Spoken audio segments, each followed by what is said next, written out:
and Happy Hour do not represent Cox Media Group or its sponsoring. Anything you hear may and will be used against you. Thank you. Voted as best local podcast in Tampa Bay by the Creative Loafing. You're listening to Happy Hour. Are you feeling classy today? Sit down, pour a glass of wine, and listen to Happy Hour. You're tuned in to Happy Hour, an hour where Happy rants about something. Sit back and listen in. Happy Hour is on now. Happy Hour is on now.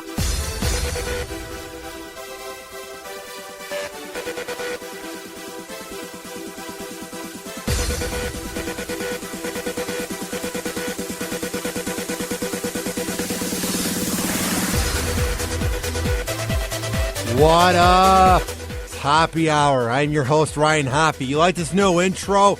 I used to use it for the Hoppy and Super Rich show out in Chicago when I was on WNUR 89.3. And I thought I probably shouldn't use it because I wanted to give respect to the old show. But since Super Rich is joining the show, I'm like, why not bring it back? Because the last two intros were really getting on my nerve. Oh my God, I was so sick of saying, let's let the beat drop. So this is the official new intro to Happy Hour. You know what I mean, Jelly Bean?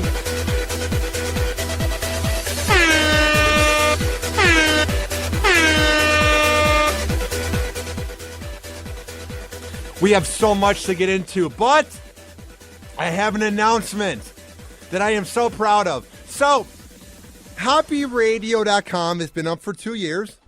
It came in second place in Illinois as best website. I lost to DePaul University, but out of 30 websites, it came in second place. But I was never happy with HappyRadio.com because it was utter trash. It was very clunky. But I met this guy here in town named Brandon Langley of Buzz Designs. I met him at a Van Halen concert, and he recognized me. Well, over 2 months, me and him went back and forth on how to fix the website, and HappyRadio.com is up and better than ever. So check it out. I'm very honored. He's also a sponsor of the show, along with Amazing Gardens, the landscaping job I do, and Soli's Graphics out of Duluth, Minnesota. So there is that. Also, I'm trying to get my name known here in Tampa Bay when it comes to the comedy scene, and I love what Cigar Comedy does with all the comedians they have. So tomorrow, one of the big names, Joe Riga, will be sitting in on Happy Hour, and I cannot wait. Also from Cigar Comedy, on December 4th, JB Ball will be sitting in, and obviously I had Matt Fernandez back in September. Also, I know you guys here on Kelta, I know you hear me talking about how I have a co-host. Well, he got into a slight fender bender. I guess this morning he was driving his truck to work and he hit a deer because he wasn't paying attention. I don't know. Kyle will be back tomorrow, and he will be here for the Joe Riga interview. So I promise, I'm not lying when I say I have a co-host. I do. He's just not here right now. All right. Tweet at me, at Ryan Hoppy Radio. If you're listening via the app or Spreaker, chat me so I know you're listening. It means the world. All right. Email me, Ryan@hoppyradio.com. All right. I love the attention span that we have as Americans. I love that we pretend that we care about France. Adults do. Adults feel awful about what happened in Paris. Political analysts feel bad about what happened in Paris.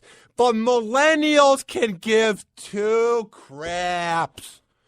Oh my God, is it sad? You see on Facebook over and over, millennials, kids my age, all of a sudden being great foreign policy leaders. The same people that put up pictures of them working out the day before or selfies of them in their room with a messy room and the girl is wearing lingerie. Now she's a foreign policy expert and she's better than Obama and she knows how to take down ISIS. Utterly ridiculous. Or they think hashtag prayers for Paris is going to help. Obviously, I'm glad that we're giving attention to it for 2 days and then we moved on. But At least the whole thing known as the Millennials, my generation, at least they pretended to care for what, 2 minutes? Because then all of a sudden Ronda Rousey gets knocked out and then they care about that. Because what nauseates me about the post from the Millennials is that they're not saying donate to Red Cross, let's help, let's donate money. Nothing was about helping Paris. It was all about making their ego be known that they are pretending that they care about Paris. Because if you really cared about Paris, you would be donating money. You wouldn't be doing hashtag pray for Paris. What is that going to do?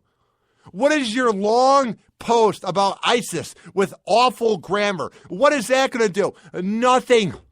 God is my generation a bunch of dumbasses, and I'm one of them, but I keep quiet when it comes to politics because no one's ever going to win it. And especially when you have a dumbed down generation that only cares about themselves with the millennials and they're trying to pretend that they care about Paris for 2 days. Shut up. Here's why I'm ripping them specifically. Here's why I'm ripping my generation. I'm friends with people in radio. They are talking about Paris going on 5 days now. You tune in to Rush Limbaugh. He's talking about Paris. You tune in to CNN. They're talking about Paris. All the adults, Generation X, the baby boomers are being respectable. They're talking about Paris. What is my generation talking about? Oh, the scumbag wife beater known as Charlie Sheen. He has HIV. What a surprise. The guy who bangs out anything that breeds, guy or girl, has HIV. Oh my God. What a revelation. Now, if we found out that Barack Obama had sex slaves, then that might be news. But Sheen getting HIV? Whoa. Who would have saw that coming? No way would Sheen get HIV. He always is so respectable and classy, and he knows how to have safe sex, even though he had girls in porn living with them being his angels. There's no way in hell that Charlie Sheen would get HIV. Utterly ridiculous. It's just sad that my generation pretended to care. Ooh, look, we have colorful Facebook pictures. Ooh, look, we did hashtag pray for Paris. Ooh, look, I have a long rant about ISIS. I guess I know a little bit. Ooh, shut up. Speaking of that, quite the transition. Why the hell is this news? Idiocracy is literally upon us. If Charlie Sheen getting HIV is news, and here's the most aggravating part about it. Okay. Let's say the report last week when they said somebody from Hollywood had HIV, let's say that didn't come out. So when we hear that Sheen has an announcement for Matt Lauer tomorrow, we go, what, does he have cancer? What, is he coming out in a new movie? What, is he gay? But why would you even watch the announcement if you know the scumbag leech has HIV? It's a big publicity stunt. And supposedly his blood now is HIV free. So maybe he'll go on there and brag about how he doesn't have HIV anymore because his net worth is $150 million and he can beat out what he wants.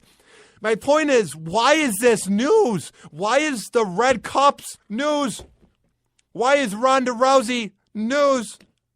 200 people died of a bomb attack in France, in Paris, at a concert, which is one of the most aggravating parts about it. People died at a concert drinking beer, which you would think with that happening, my dumb generation of the millennials would then care because we like to drink beer. We like to party. But my generation is so ignorant and so out of touch on our smartphones, including me, but at least I care a little bit. That if it doesn't happen here, whatever, it didn't really happen. Can you imagine if this happened at the University of Arizona? We would be hearing about it 5 days later. Could you imagine if this happened at spring break in Fort Myers? We'd be hearing about it forever. Actually, we probably wouldn't be hearing about it because there's shootings every day. We would just move on. But because it's overseas in Paris and France, it's overseas. It's on the other part of the pond, whatever. And I'm not going to sit here and say that I know diddly squat about politics. I'm not going to sit here and say that I could be president or any type of politician or that I know how to beat ISIS. But I just see this trend where you get swayed by what's on social media and what's on the phone. And that's a problem. Why is Charlie Sheen getting HIV news? He played himself on an awful sitcom. 2.5 Men is one of the worst shows ever. It's literally him playing himself and John Cryer being flamboyant and Jake's a fat kid. It's literally one of the worst shows ever, and the only reason it's funny is because of the laugh track. Sheen hasn't acted in anything good in over 20 years. He's not that good of an actor. He's playing himself for 13 seasons, and then that show he had on FX was trash. Anger Management. So why should we care that this dude has HIV when there are people that are dead because of ISIS in Paris? And there are shootings every day. And there are 300 murders this year in Baltimore. 300. Nobody talked about that this weekend. Of course, Paris took over the news.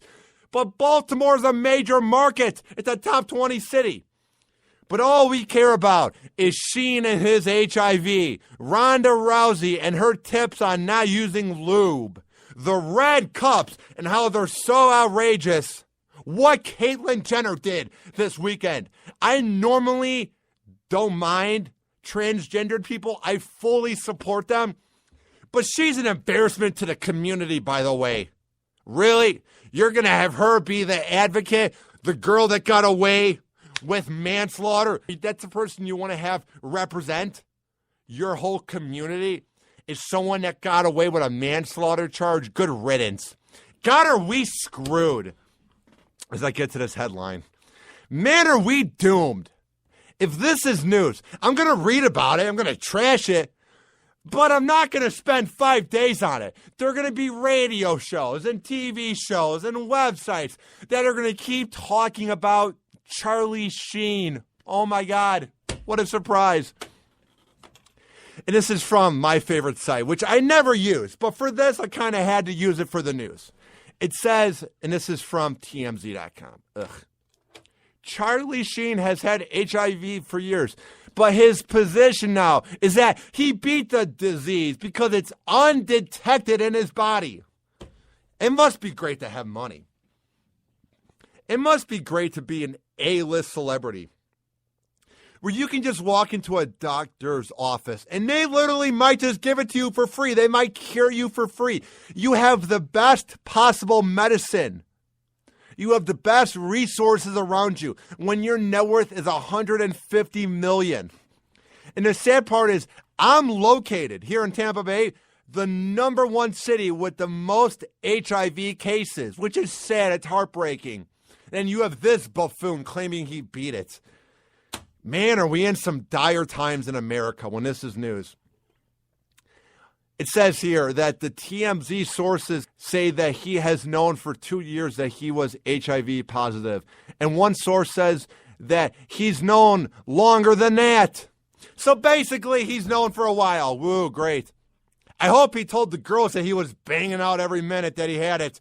I hope he told Brie Olson and every other girl that he's ever had sex with. My God, must that list be long. They've been told that he was taking meds for the HIV and had a series of blood tests. And over time, the virus has become undetectable. Of course, he would come out with it now once he's been found undetectable. Because if he came out 2 years ago like a respectable person, then girls wouldn't want to have sex with him. But of course, he would come out now once he's quote unquote beat it like he says he has.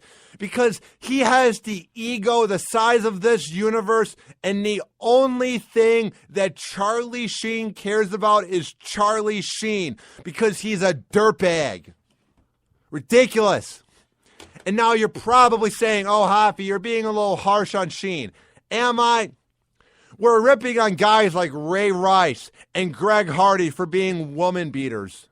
Charlie Sheen beat up his wife in 2009. Whatever. Because it happened before the outrage of social media. We're just moving on from it that he beat up his wife 6 years ago. You would never see hashtag pray for Greg Hardy if he got HIV, but because it's Sheen, pray for Sheen. Get the hell out of here. Ridiculous. It says here, they've been told that he freely admits he has scores of sexual partners over the years, many of them who have had intimate relationships with him after the diagnosis. So number one, he keeps track of every girl he's ever banged out, probably in a notepad. And number two, he's been banging out girls after he got HIV. And he claims that he didn't deceive anyone because the blood test did not reveal the presence of HIV. Here's my thing. It's such an odd disease that, number one, it'd be cool if it was possible to beat HIV, but I kind of don't think he did. But even if he did, for him to go out on a limb and say that there are no victims out there, I don't hope that women come up and say, I got HIV from Sheen, because I would never wish anybody to get HIV. But you got to think that there are girls, with every girl he's ever had sex with, they probably did get HIV the last 2 years, and they will come forward. And this will make him look like a hypocritical douchebag. That's just kind of what I think. Hey, maybe they got away scot-free and they didn't get HIV. I'm kind of just saying I sort of think this is going to grow into a really big thing when a lot of girls got it from him. Of course, medical professionals, the ones that got their graduate degree and went to school for a while, they are saying that once you have HIV for life, that you will have it for life. But no. Dr. Charlie Sheen, who's an actor that goes by a name that's not even his real name, we're supposed to believe that he beat HIV? Get the hell out of here. Now, you're going to say, Hoppy, you were ripping on the media. You were ripping on social media for talking about Sheen. Why are you talking about it? Because they're treating it as actual news. I treated it as news as well, but I might play the Matt Lauer clip tomorrow, but then I'm going to move on. People treat it as real news. People are obsessed with this dude because he said funny quotes. Winning, tiger blood. He's also a dirtbag, deadbeat father who is a coke addict and beat up his wife. But because no one talks about it, I guess it never happened. Next on Happy Hour. We have so much to get into. I saw this, and it's really sad. There is a teen who killed his math teacher and then had sex with her dead body, and they are saying he is guilty. He's saying, yeah, I'm guilty, but you will not believe the excuse he is giving, and we will get to that and more. Tweet at me. It's not hard. It's not rocket science. All you have to do is tweet at me at Ryan Hoppy Radio. And if you're listening via the Spreaker app or online, chat me so I know you're listening. We will be right back on Happy Hour. After this, hang on. Happy Hour. Happy Hour. Hey, it's Ryan Hoppy from the award-winning Happy Hour. And I'm here today to speak about my guy, Brandon Langley of Buzz Designs. Is your website so atrocious that you can't even be found on Google? Do you need your website to be updated? Or do you not even have a website? Do you need to get some graphic design done? Do you need advice on computers? Are you just lost in general? Trust me when I say my guy, Brandon Langley of Buzz Designs, is the man for the job. Buzz Designs has built websites that have gathered millions of views. He has worked with some of the biggest names in app development in 2015. The unique talent of the developers from around the world come together, and they will help you expand and grow immediately. With their hard work and their die-hard ethic comes the affordable pricing. So trust me when I say Brandon Langley is the man for the job. He will tackle any challenge, and he will not give up until the job is done. When I came to town here in Tampa Bay, my website was crap. I met Brandon Langley at a concert. He recognized me. 2 months later, I am so proud of my website, hoppyradio.com. He can make you proud of whatever you want to share in 2015 when it is so vital and it is so important to have top-notch websites and top-notch graphic design for your product, your company, etc. To get into contact with Brandon, it's not hard. It's not rocket science. All you have to do is go to buzzdesigns.me. That is buzzdesigns.me, and there at the website, you can contact him. Be sure to leave your name, your email, and he will get back to you as soon as possible. I'm a man of my words. And trust me when I say Brandon Langley of Buzz Designs is the best around and the best in Tampa Bay. Hey, it's Ryan Hoppy from the award-winning Hoppy Hour, and I am here today to speak about the best in the Bay when it comes to landscaping, irrigation, sod, waterfalls, and ponds. My guy, Jeff, over at Amazing Gardens Land and Waterscapes, has the best team when it comes to getting it done in a fast and in a very accurate pace. Maybe you're sick of your lawn and you want to have it be redone. Amazing Gardens is the business for you. Or maybe you're moving into the new home and you're not happy with the lawn, or you need to get a new lawn. Call Amazing Gardens. Trust me when I say the crew is hardworking and they get it done in a very accurate and timely fashion. To get into contact with Amazing Gardens Land and Waterscapes, it's not hard. It's not rocket science. It's not trigonometry. All you have to do is call them at 727-871-9224. That's 727-871-9224. And when you call them, make sure that you say that Ryan Hoppy sent you, and they will give you a badass deal. And like they say, let us dreamscape your landscape at down-to-earth prices. Trust me when I say they're the best in the Bay.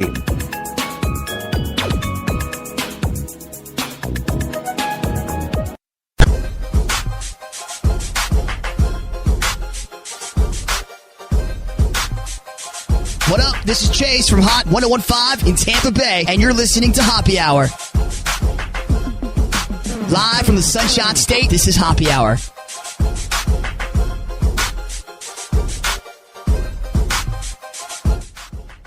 All right, welcome back to Hoppy Hour.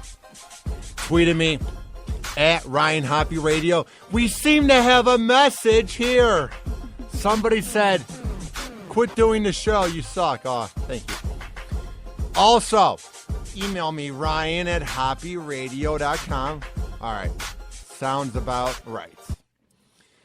We all had those teachers in high school. We all had those teachers in middle school that we absolutely hated. We all had those teachers that the first day you walked in, the first day of school, you immediately didn't like their vibe. Maybe they've been there for 18 years and they're dirtbags and they just didn't give you a good vibe and they hate their job. Maybe you didn't try in class and that annoyed them, but nobody ever goes to the length of killing them. Maybe when you put your head on the desk, before they yell at you, you have this dream scenario where you think about trying to kill somebody. Now, I never had that. But that's one thing. But to go and kill your math teacher, to me, I don't care if you're bipolar. I don't care if you're schizophrenic. I don't care if you have autism or Asperger's. When you murder somebody, you took away a life. Somebody is now in the ground forever because you took a life. You took the life of your math teacher. So I am sick and tired of the court allowing these scumbag lawyers the chance to say, oh, but he was insane. He's not guilty because he's insane. Okay, there's a lot of people that are insane. That's why there's mental hospitals. Most of them just think that their cereal box is talking to them. Not many people go through the act of murder. So I am sick and tired of hearing this excuse used, especially on teenagers. Oh, they come from a broken home. Oh, they mean well. They just got anger management. They took a life. The person's dead. No excuses. God, I'm so sick of hearing about this every week. Whenever there's anything involved with a teen. Oh, he went down the wrong path.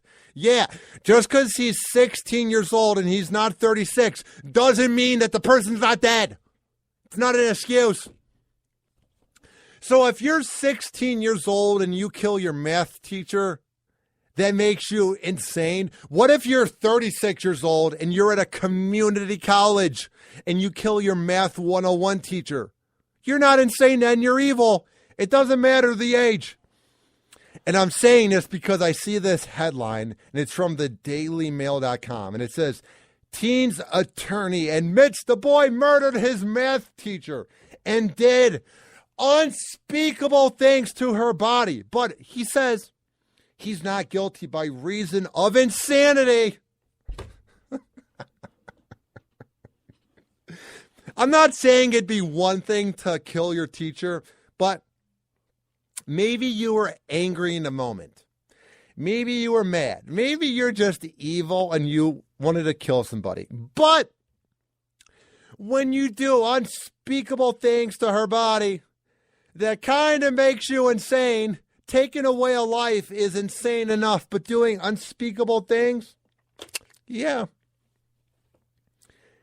It says here, Philip Chisholm, 16 years old, is charged with murdering his 9th grade math teacher, who was just 24 years old. Oh, my God. In October 2013, when he was 14. That makes him even more insane. I'm not saying if he did it now at the age of 16, that'd be less insane, but you're 14 years old. But no. Ridiculous. I don't care if you're insane or not. You're evil. It says here, defense attorney Denise Regan admitted Chisholm killed his teacher, but only because he was plagued by a severe and untreated mental illness. Here it comes, my rant. To even put him in the category of untreated and severe mental illness is an absolute embarrassment to anybody that has ADD, ADHD, bipolar, schizophrenia, Asperger's, autism, mental retardation, any of the above. I have bipolar, ADD, ADHD. Can't you tell by my hyper personality? And I didn't begin taking meds till I was 9. And throughout my life, I had a hard time finding meds. But now I'm good. I would get angry at the house. Me and my dad would get into fights. I was a rebel at home by renting Family Guy, and he was a diehard Catholic. Like, I never did anything wild, but I was a rebel. But you never saw me killing anybody. There's plenty of teens that are in rehab. There's plenty of teens that are in boarding school because they're not on the right meds. You don't see them killing anybody. So for this scumbag, leech, dirtbag, imbecile cretin of a lawyer to even say that it being an untreated mental illness is an excuse for taking someone's life, his math teacher, who is now dead forever, screw you, buddy boy. Ridiculous. That's an excuse? Oh, he was mentally ill. Okay. So he's not guilty because he's mentally ill? Okay. Everybody knows somebody who's mentally ill. And most of them don't murder people. God, are lawyers scumbag dirtbags. Ugh. I just said bags twice. God, are lawyers the worst? That's your excuse. Untreated mental illness. Hey, dude, how about you go get your graduate in psychiatry and then come back to me when you know about having a mental illness, you douche. Ridiculous. And you look at his face in court. What an utter piece of dirt. He has the face of, oh, I got caught. There's no shame. His face is so blank that he's evil. And you see the mom weeping in court. And he supposedly keeps looking at her. Yeah, whatever. He's innocent. He's just untreated mentally. Shut up. It says here, a lawyer for the Massachusetts teenager charged with raping and killing his high school math teacher told a jury that the boy did kill her and did unspeakable things to her body. Philip Chisholm was 14 when ninth grade Danvers High School math teacher Colleen Ritzer was found near the school with her throat slit and blood dripping out everywhere. Oh, but he's just mentally ill. He means well. Hey, that rhymed. Chisholm is now 16 and being tried as an adult. And you look at his lawyer, he's an old man. So I'm not saying that old men can't be good lawyers, but you know he's just doing this job for a paycheck. And he's just like, yeah, I'll just say he's mentally ill. All right, it says here, Chisholm's lawyer, Denise Regan, began her opening line Monday by saying to the jury, Philip Chisholm killed Colleen Ritzer and did unspeakable things. Regan said Chisholm, who had moved to Massachusetts from Tennessee, was severely mentally ill and suffered from a psychotic disorder since the age of 10, which made him hallucinate and hear voices and cause depression and anxiety. Oh, whoop-de-damn-do. I suffer from depression. I get anxious in public. You don't see me killing people. There are plenty of people who have hallucinations and hear voices. You don't see them killing people. So for this dirty, rotten lawyer to bring this into the case, shut your mouth, you rich, overpaid bitch. Ugh, ridiculous. It says here, up until his parents' divorce in 2013, Chisholm lived in Clarksville, Tennessee, where he spent part of his time at a friend's house, which his lawyers say helped mask the signs of his long-term mental illness. But he moved with his mom to Danvers after the divorce, where he lost that support system, and they say he snapped when Ritzer asked about his old life in Tennessee during a math class. So, basically, the teacher's trying to be nice to the kid. She's trying to open up. She's trying to learn about this punk ass. She's trying to get to know him. And he snaps on her because she asked him about his past. Heart-wrenching. Absolutely heart-wrenching. On the day Ritzer was killed, Chisholm was there after school to get help on math homework along with a girl. It was during the math homework session that Ritzer reportedly asked about Clarksville, where he grew up. When the session was over, the other female classmate left, and Ritzer went to go use the bathroom before she was due to leave for the day. So, you know, she's done with it. It's about 4:45 probably. She's ready to go home. She's trying to hurry up. Traffic's going to be bad. You never think that your kid that you teach in class is going to kill you, but Chisholm followed her into the bathroom where he killed her, stuffed her body in a recycling bin, and carried her remains to the woods. I don't care if you're insane, you're not insane, you're mentally ill. That's not an excuse. You are pure evil. You are pure scum.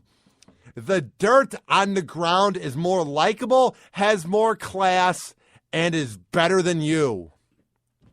This is the case of the death penalty. He killed his teacher in the bathroom and put her in a garbage bag. But whatever, he means well. He's just bipolar.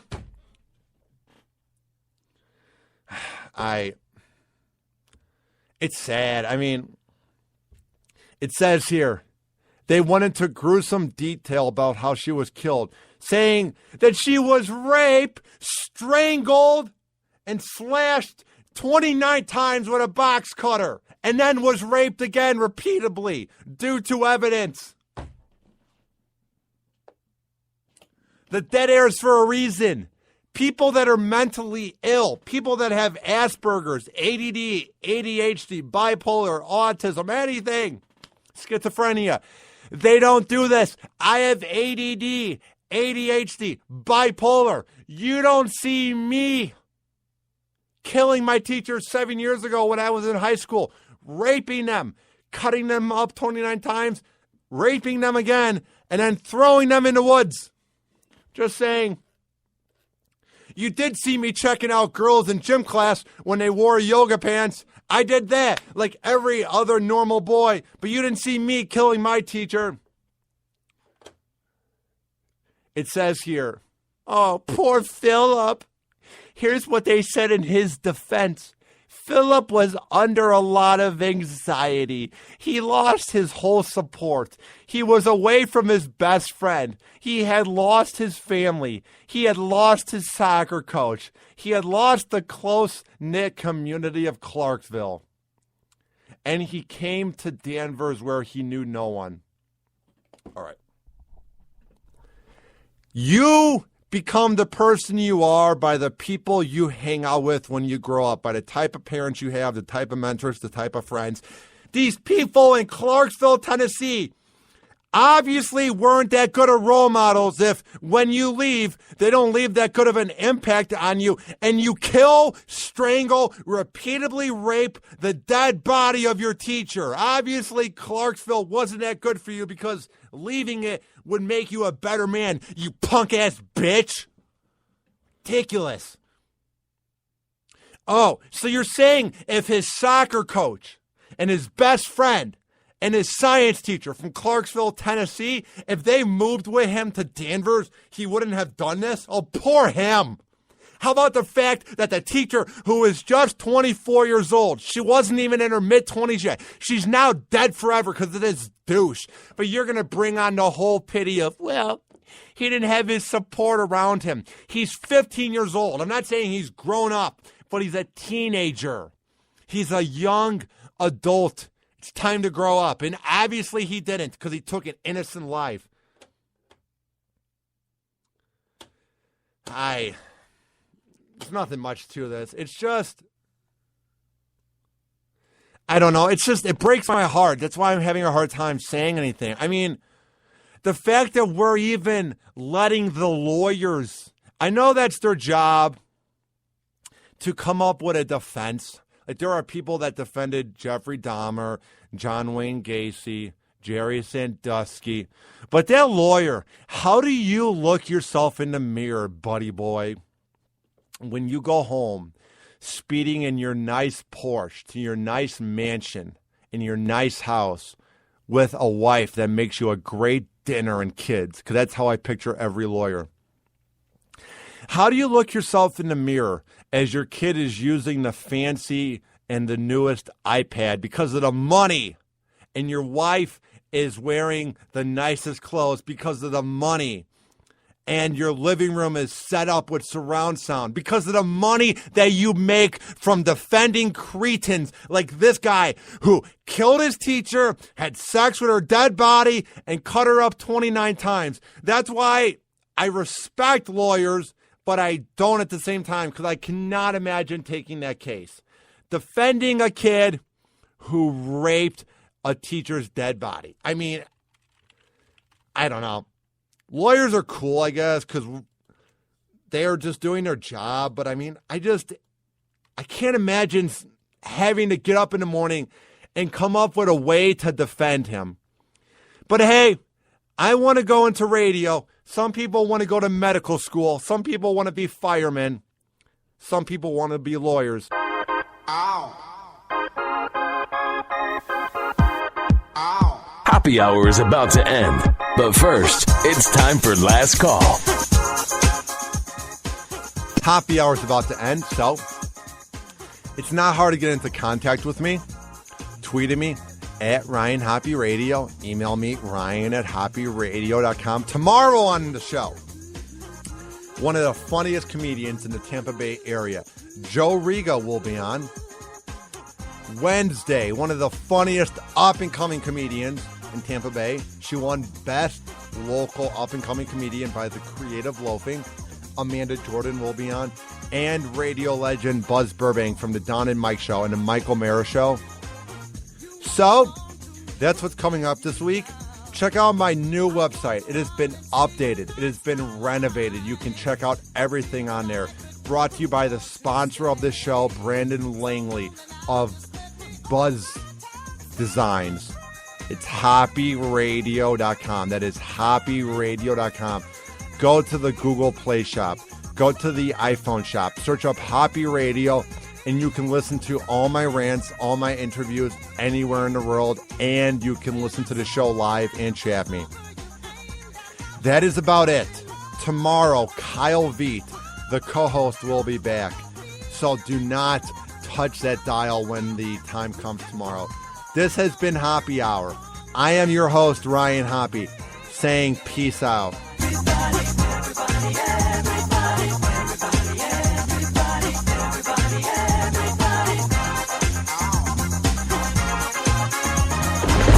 Happy hour. Happy hour.